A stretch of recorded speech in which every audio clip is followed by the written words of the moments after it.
Alors Dominique, bonjour. Monsieur Lambert, bonjour. Alors nous avons eu un débat avec l'UNSA sur les plans de sauvegarde de l'emploi. Et je pense qu'il faut insister sur le plan de sauvegarde de l'emploi.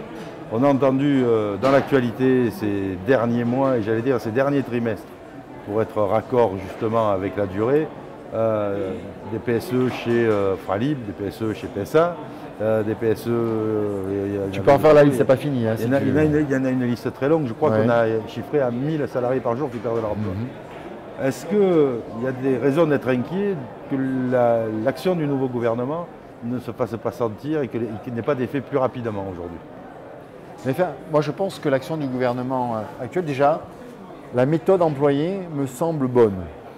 J'ai assisté moi-même à la conférence sociale, à la table ronde sur l'emploi, et je peux te dire que j'ai vu des partenaires sociaux et des employeurs comme des organisations syndicales discuter à bâton rompu un certain nombre d'éléments de compétitivité, d'emploi, de professionnalisation, etc., etc. Et donc je pense que déjà la méthode de mettre les gens autour d'une table dans un cadre autre, pas formel, pour discuter ensemble, c'est déjà un point positif.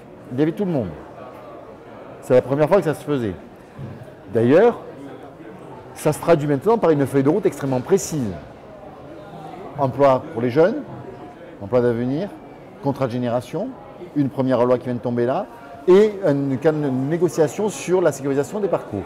Donc il y a des avancées. Mais ces avancées-là ne combleront certainement pas, malheureusement, la crise et les problèmes sociaux auxquels on va être confronté. Est-ce que, justement, le fait que tout ça ne comblera pas cette crise et ne résoudra rien demain matin ou après-demain matin, ne peut pas faire craindre une contagion de ce qui est en train de se passer en Grèce ou en Espagne, puisqu'à Madrid, je pense, il y a 1 million de personnes qui étaient dans la rue. Est-ce qu'on ne va pas vers ça ici aussi en France, même s'il semblerait que la situation ne soit pas aussi grave et aiguë que ce qu'elle peut l'être en Espagne? Alors, moi je pense que nous avons des vrais atouts. Nous avons des atouts qui sont importants, qui sont énormes. Je dis le mot énorme à dessein. Nous avons une protection sociale de qualité qui joue un amortisseur social permanent. Quand on regarde effectivement, Jacques, et tu le sais très bien, quand on regarde la crise il y a 4-5 ans, on parlait déjà de cette crise des subprimes qui est arrivée. Et on voyait qu'en France, la répercussion était beaucoup plus tardive. Parce que nous avions effectivement ces amortisseurs sociaux qui sont notre protection sociale. Nous avons ici une école qui forme, qui éduque les jeunes. Et on voit là aussi que ça a du positif sur l'emploi. On voit des salariés qui sont formés, qui sont productifs. On voit des infrastructures, on voit des TGV, on voit des avions.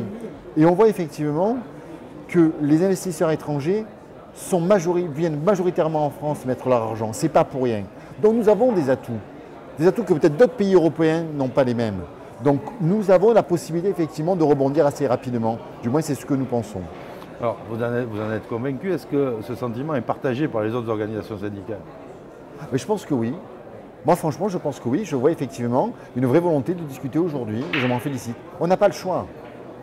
Et depuis la loi de 2008, est-ce que la manière que vous avez de discuter avec vos collègues des autres organisations a changé, ou est-ce que vous êtes toujours considéré comme le sixième, voire celui qui ne fait pas partie du concert des organisations représentatives? C'est toujours un peu compliqué par moment. Voilà, quand le Premier ministre est venu à Marseille, par exemple, il y a eu quelques difficultés parce que c'est l'UNSA, donc on ne voulait pas que l'UNSA soit reçue en même temps que les autres. Mais globalement, il y a eu une intersyndicale qui s'est réunie pendant un certain nombre de mois, voire d'années, pendant 2 ans, il y a eu une intersyndicale, nous avions toute notre place à l'intérieur. Je pense que tout le monde a compris aujourd'hui que notre rôle était un rôle qui était équivalent, voire aussi important que les autres. On a une musique un peu différente. C'est vrai que nous, aujourd'hui, on parle plus d'entreprise, on parle plus de salariés, on parle plus d'accompagner au sein même de l'entreprise les gens. Mais notre utilité, elle est avérée. Sinon, on n'aurait pas été à la conférence sociale. Alors l'UNSA aujourd'hui, c'est combien d'adhérents? Ça pèse quoi dans les élections professionnelles? Quelles sont les branches dans lesquelles vous avez pu être représentative?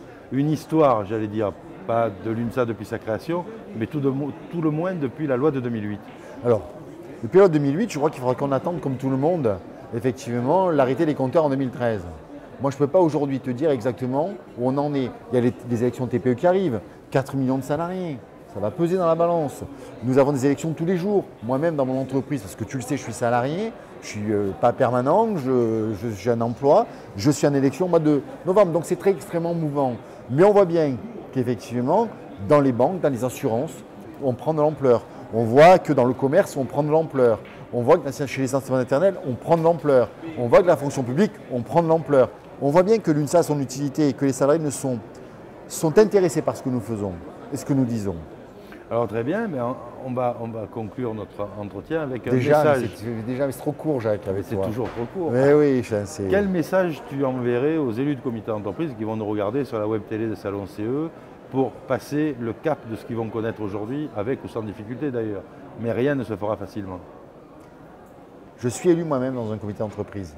Je suis élu dans une entreprise qui vient de subir un PSE de 120 personnes. Non, ce n'est pas simple. On est entre le marteau et l'enclume. On a d'un côté les salariés qui restent, qui disent qu'il faut aller plus vite parce que l'entreprise est malade, et les salariés qui perdent leur emploi, qui disent non, attendez, aidez-nous, aidez-nous.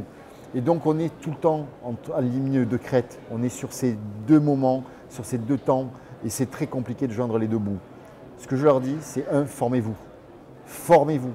Vous avez en face des employeurs qui ont des conseillers, qui ont des entreprises pour les aider. Vous ne pouvez pas réagir seul. Prenez un avocat immédiatement. Prenez des experts. Formez-vous. Formez-vous. Formez-vous. C'est le b.a.-ba. On ne peut pas aujourd'hui être, j'allais dire, des amateurs du syndicalisme. Ce n'est plus possible. Aujourd'hui, il faut être quasiment des professionnels. Et pour ça, eh bien, il faut prendre tout ce que le Code du travail nous autorise. La formation en fait partie et elle est primordiale. Oui, c'est un peu ce que nous disaient des élus de comité d'entreprise. Quand il y a un plan de sauvegarde de l'emploi, on n'est pas là simplement pour négocier la valise, parce qu'on n'est pas des écureuils. Exactement, on n'est pas des écureuils, on est là pour l'emploi. C'est le plan de sauvegarde de l'emploi. Moi, je suis pour l'employabilité des salariés. Moi, ce qui m'importe aujourd'hui, je disais mes 120 salariés qui sont licenciés. C'est l'emploi qui est mort. Mais c'est l'emploi qui est mort, mais qu'est-ce qu'ils deviennent aujourd'hui?